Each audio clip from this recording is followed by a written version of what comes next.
bolas luminosas apareceram no céu e elas refletiam como metal. A Área 51 foi, na verdade, Tu foi na Área 51? Fui na Área 51 para provar para mim mesmo que eu tinha culhões naquela época, vamos dizer assim, né? Eu era mais jovem e a Área 51 era um desafio que eu acreditava como uma coisa impossível, né? Falar assim, Cara, nossa... tá bom, você foi na Área 51, mas não é assim, tipo...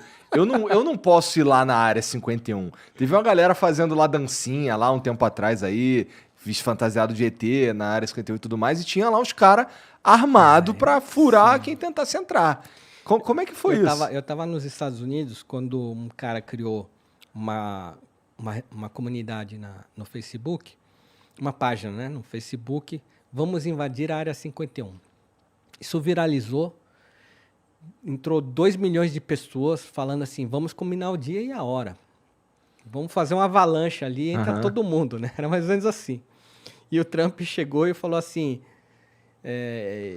se vocês forem, vai tomar tiro. Falou bem assim, direto ao ponto, né? Porque é uma área militarizada, né? Não é só uma ex-base secreta, né? Porque a Área 51 já caiu em filme, já caiu em tudo, né? Tem no Indiana Jones, a Área 51. Mas era a última base secreta, né? A Área 51. E existem diversas lendas por trás da Área 51, que ali existe engenharia reversa de um descovador. Tu já ouviu falar naquele gringo lá? Como é que é o nome dele mesmo? Eu sempre esqueço, cara. O Robert Lazar? Lazar, Bob Lazar, isso aí. O apelido é Bob. Ele é o cara que diz ele, né, que voltou de lá e ele tinha sido contratado para fazer a engenharia reversa num disco voador. Numa parada num motor antigravidade. Tá lá no Netflix para você assistir e você olhar olho no olho. Eu vi, é muito ruim. Você acreditou nele? Cara, então, ó, vou te falar. Eu vi esse documentário aí, é ruim, porque tem uns trechos assim meio... a construção do documentário é meio tosca, para ser sincero. Mas ele fez um podcast com o Joe Rogan, que, cara, ele fala várias paradas ali que são fáceis de acreditar, vai? Então... ele desenha a nave espacial ali, né? Não tô dizendo que eu acredito, mas eu também não tô dizendo que eu não acredito. O que você pensa? Bom, eu já falei que eu acredito em vida fora da Terra. Sim. E que eu não acredito pouco, eu acredito muito. E que tenha muita vida. Agora, até aí acreditar que alguém chegou aqui, numa nave espacial, num disco voador, aí eu já tenho ressalvas. Ele falou que tem uma porrada de nave lá. Então, aí já é um pouco mais delicado, porque aí eu precisaria de outros tipos de provas, né?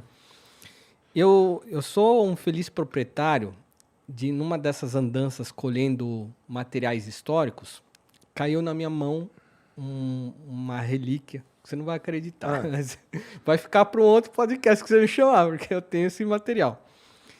Eu estava na Hungria e ali eu encontrei um antiquário. Você lembra aquele filme dos Gremlins? Lembro.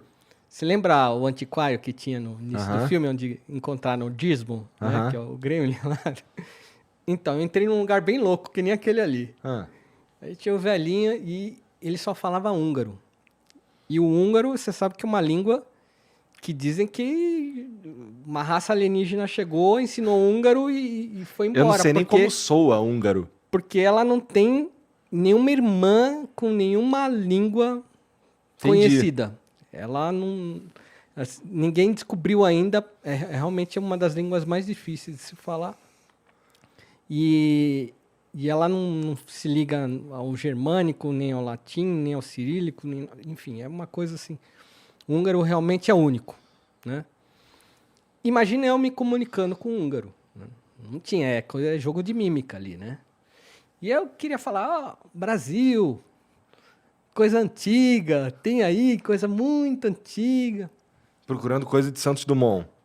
Não, estava procurando qualquer coisa ali que remetesse em português, algum material. Tinha muito livro, assim, nas estantes e tal. Tinha uns livros lá que eu acho que era de Copérnico ali. E o que tu estava fazendo lá, cara? Cara, ali eu estava fazendo... Olha só que interessante. Quando eu tinha 10 anos de idade, eu li um livro, a minha professora pediu para eu ler um livro húngaro, chama Meninos da Rua Paulo. Então o autor é um autor famoso lá na Hungria, tá? É tipo um Machado de Assis lá na Hungria, chama Ferenc Molnár. E aí eu estava viajando pela Europa e aí surgiu essa possibilidade de passar na Hungria. Então eu falei assim, cara, eu lembro o nome das ruas lá que estavam lá no livro, eu vou lá para saber se existiu mesmo aquela história naquele lugar. E quando eu cheguei no lugar, realmente existia tudo que estava no livro. As ruas bonitinho, tudo certinho. Eu achei, eram uns meninos, era um livro infantil, eu li quando eu tinha 10 anos de idade, meninos que brincavam de guerra, né, de conquistar o forte do outro, era aquela coisa, né, de guerra de bolinha de areia e tal.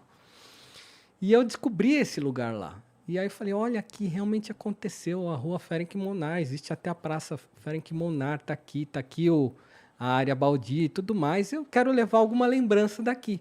E aí, quando eu vi o antiquário, eu falei, antiquário, eu adoro história, eu queria pegar algum registro como uma lembrança daquele lugar.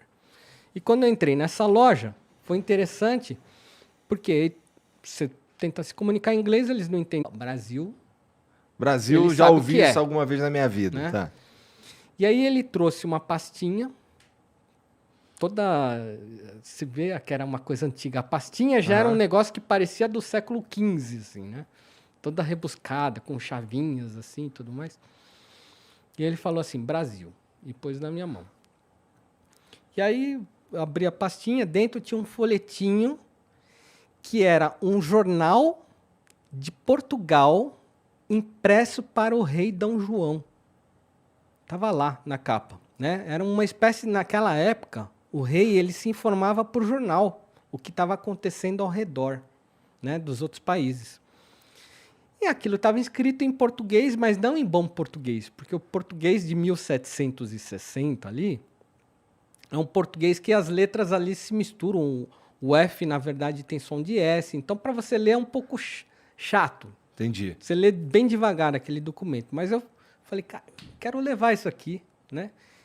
E o cara cobrou super barato. Sei lá, foi coisa assim de 20 euros o negócio. Eu falei assim, caramba, cara, que pechincha. E o cara nem sabe o que tem nesse documento. Eu sei, porque eu leio português. E eu não li na hora do que se tratava, mas eu vi que era uma coisa muito valiosa. Olha como você dá umas, né, caçadas ali, né? Então você encontra umas coisas nessa vida. Na volta do avião, que aí eu tive tempo, falei, vou dar uma lida agora naquele documento aqui, né? E eu comecei a ler, assim, meu olho arregalou, assim. Aí tinha um texto, e ele falava de aparições. Olha só o que era o documento. Ele falava assim, nesta data de 26 de maio de 1700, na Irlanda do Norte se encontrou... Várias pessoas estavam a avistar o zênite, não sei, é uma linguagem toda esquisita, né? E aí eles falam assim, bolas luminosas apareceram no céu e elas refletiam como metal. Aí eu li aquilo ali e falei, como assim, bola que reflete como metal? Tem alguma coisa estranha aqui. O relato, naquela época, eles já sabiam diferenciar o que era um cometa e o que... não se sabia dizer o que era.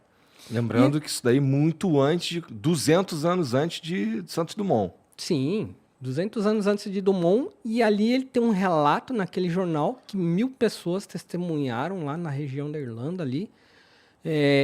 Bolas de metal lutando nos céus. Falei, cara, como assim? O que pode ser isso?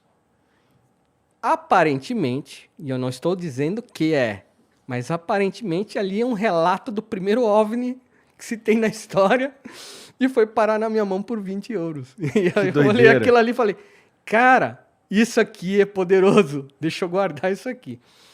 Então, até hoje, assim, eu só mostrei para um amigo meu que é ufólogo esse material, né? E ele olhou, aí ele já queria tirar foto, publicar, eu falei, não, peraí, calma aí, a humanidade não está preparada para isso aqui. Eu não sei o que fazer com aquele documento, mas ele faz parte hoje do meu acervo. E é muito interessante e extremamente intrigante aquele documento. Então, era um jornalzinho que era enviado para o rei, para a corte, para eles se inteirarem de tudo o que estava acontecendo na Europa. E um dos assuntos era uma coisa extremamente indecifrável, uma luta nos céus de objetos voadores. O que pode ser isso? Me diga pode você. Ser isso? Sei lá. Tu que foi na área 51, porra. Então, Como é que foi essa visita aí? É por isso que eu quis ir. Eu falo assim, meu, acontecem muitas coisas incríveis, né, nessa vida, né? Vou lá, vamos ver o que acontece, né? E, obviamente, não foi uma viagem assim... eu sei que existe um perigo para ir na área 51, de fato. É uma região militarizada. Ele não aparece em qualquer mapa assim, ó, faça esse caminho e chegue na área 51. Então, eu encontrei em Roswell um cara. Esse cara, ele tinha escrito um livro sobre que ele tinha conseguido chegar na área 51. E ele dava as coordenadas para chegar na área 51. Então, nessa época, foi em 2014, eu falei de Roswell, eu peguei um carro e fui até Nevada. Atravessei os Estados Unidos porque eu falei assim, eu vou aproveitar isso aqui, porque até então eu nunca tinha visto nenhum material, nenhuma literatura sobre como chegar à área 51. E eu fiquei extremamente intrigado com aquilo. Eu falei, pô, o cara falou que teve lá. Se ele chegou, dá para chegar, né? E aí foi uma viagem assim que você pega a highway lá, né? E é deserto, é aquela reta que você vê o começo, você não vê o fim, né? E deserto de um lado, deserto do outro. E quanto tempo durou essa viagem aí? Cara, de Roswell para lá foram uns 3 dias aí, porque fui parando em vários lugares. Mas aí eu parei em Las Vegas, que é o lugar mais próximo dessa região onde está o condado de Rachel, que é a cidade mais próxima da área 51. Que é interessante, né? Porque assim, a área mais próxima da área 51 é um lugar onde vai turista pra caralho. É né? verdade. Não, então. E aí eles não recomendam que você vá de jeito nenhum à área 51. Qualquer pessoa que você perguntar, olha, tem algum mapa para levar à área 51? O americano, ele te olha com uma cara de tipo, você não vai fazer isso, cara. Né? Ele te olha assim assustado. Tipo assim, não faça isso. Eles matam as pessoas. Eles atiram e depois perguntam o nome, né? Então você fala assim, meu, será que eu perguntei para um louco ou é para valer isso aí? Mesmo? Né? Então a gente lê muitas histórias e a gente não sabe o que acreditar. Mas eu estava pré-determinado a ir à área 51. E aí eu tenho no meu site, depois entra lá, ou só digita Palhares, área 51, você vai cair lá no meu blog que eu conto certinho o caminho para chegar lá. Também já abri porta aí para alguns brasileiros aí. Mas não vá, você vai tomar tiro. Não conheço ninguém que foi. Que eu saiba, eu fui o único, mas eu dei lá todo o caminho das pedras.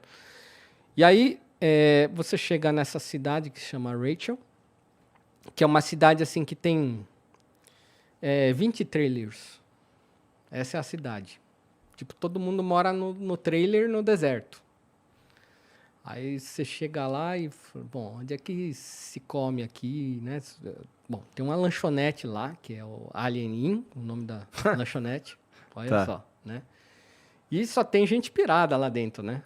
Você olha, sabe quando você abre a porta, assim, do negócio do estabelecimento faz... que legal. E aí todo mundo, de repente, olha para você. Você só escuta do pescoço, assim, todo mundo olhando.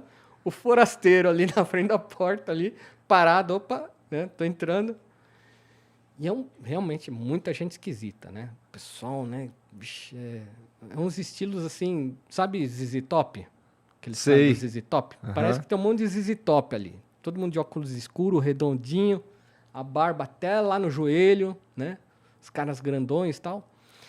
E aí todo mundo te encarando assim, e aí você anda, faz aquele barulho no chão de madeira, né? Que nem você tá entrando no faroeste ali. Eu falei, caraca, meu, a gente quer entrar pianinho, mas não tem jeito nessa cidade. Tu foi lá comer ou tu foi lá pegar informação? Fui pegar informação. E aí, obviamente, eu precisei comer, né? A gente tem que comer, e aí, naquele momento ali no boteco, dá a notinha e já aproveita e pede a informação, né? Eu falo, ó, aqui tá perto, né? É mais ou menos assim, né? está. Eu falo, como é que eu faço para chegar lá? Porque a coordenada caiu aqui. Né? Ela falou, ó, você volta da estrada que você veio. Quando você vê uma placa de pare, aquela placa, você esqueça aquela placa. Você pega o teu carro, contorne a placa e entra no meio do deserto. E vai reto. Eu falei, mas não tem estrada? Ela falou, não tem estrada. Vai. E aí eu fiquei assim, pô, será que isso aí é uma pegadinha, né? Porque se eu entrar ali no meio do nada, acontecer qualquer coisa comigo ali, eu tô frito. Sim. Não tem... Vou encontrar minha carcaça... Muito tempo depois. Daqui a 200 anos, né? Tipo, o cara que tentou chegar na área 51. E eu falei, pô, já atravessei praticamente os Estados Unidos inteiro para chegar aqui agora. Não é a falta de uma estrada que vai me impedir. Foi mais ou menos por aí. E aí eu peguei o carro e fui indo. E é interessante que aí você entra numa estrada de granito ali, que é na verdade não é um granito, é uma poeira muito fina. Eu até falo no meu site, né, que essa poeira, ela levanta de tal maneira que qualquer cara que está ali na base dormindo, ele enxerga você chegando... Lá longe. De 500 quilômetros de distância, ele vê que tem alguém chegando ali. E tu chegou na aí base. Aí eu vi, eu falei, meu, isso aqui não vai dar certo. Vão me dar tiro de longeão. É. Os vídeos que eu vi no YouTube, as pessoas são sempre paradas no meio desse caminho. A pessoa está lá no meio do caminho, chega o guarda, chega os caras, fala, o que você está fazendo aqui? Volta, né? Tem placas que lá está explicitamente escrito danger, né? É perigoso, não ultrapasse, e você fica assim, meu, o que eu estou fazendo, né? Tu correu o risco de ser preso, alguma coisa assim? O risco era corte marcial, então o juiz determina qual é a sua pena, e $5 mil de multa. E como eu já estava naquele momento em que eu já estava tão predestinado, eu vou fazer isso e acabou, né? Não tem mais volta agora, onde eu já cheguei, eu segui em frente e eu escolhi fazer isso durante o ano novo, que, no meu entender, era um momento adequado. Né? Por razão nenhuma. Se o pessoal mamou ali, é o momento de eu chegar perto e tá todo mundo na manguaça ali. Então foi no 1º de janeiro, de manhã, que eu resolvi fazer essa aventura. E eu consegui chegar até essa grade que delimita, assim, ó, aqui é a entrada, e daqui não passa, e ali eu E o que tem lá dentro? Um monte de prédio? Um prédio, eu quero dizer, um monte de dessa construção? Guarita, você tem ainda alguns quilômetros a percorrer. Ali é a guarita que o cara vai saber quem você é. Provavelmente os cactos com câmeras lá já viram minha placa, já fotografaram, já descobriram meu passaporte. Minha vida já estava ali, de alguma forma. Mas eu cheguei e não tinha ninguém na guarita. Então eu consegui fazer o meu momento ali de tirar algumas fotos ali, dar aquela minha turistada na região. Baixei um vídeo no YouTube e saí pianinho também, do mesmo jeito que eu cheguei. Então, consegui chegar na... acabou não sofrendo sanção nenhuma. Nenhuma. Peguei uma pedrinha também de lembrança, essa pedrinha da porta da área 51. Fui, cheguei no hotel, aí aconteceu uma coisa esquisita. Quando eu estava no hotel, já renderizou meu vídeo lá no YouTube. Aí eu vou abrir meu micro, né, para ver se ficou tudo certinho. Aí o meu Outlook começou a entrar mensagem assim, que nem máquina caça-níquel. Começou a girar os números assim, eu falei, caramba, me hackearam. Aconteceu alguma porcaria aqui que eu não sei qual é. Que assim, ficou louco o meu Outlook. Quando eu vi, era o quê? As minhas mensagens do pessoal que viu o meu vídeo, que foi pro Trend Tops do YouTube.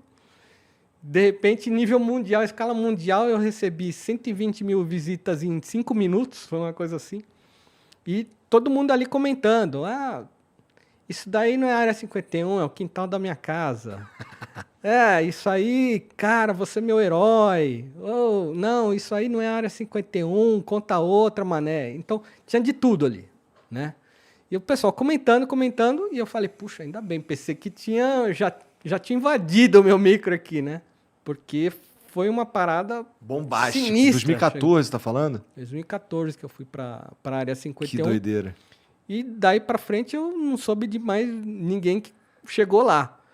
E realmente eu tive muita sorte, porque depois eu vi vários outros vídeos e eu vi gente que se deu muito mal mesmo de ir pra lá. E eu falei, puxa, não volto mais. Já resolvi a minha parada ali.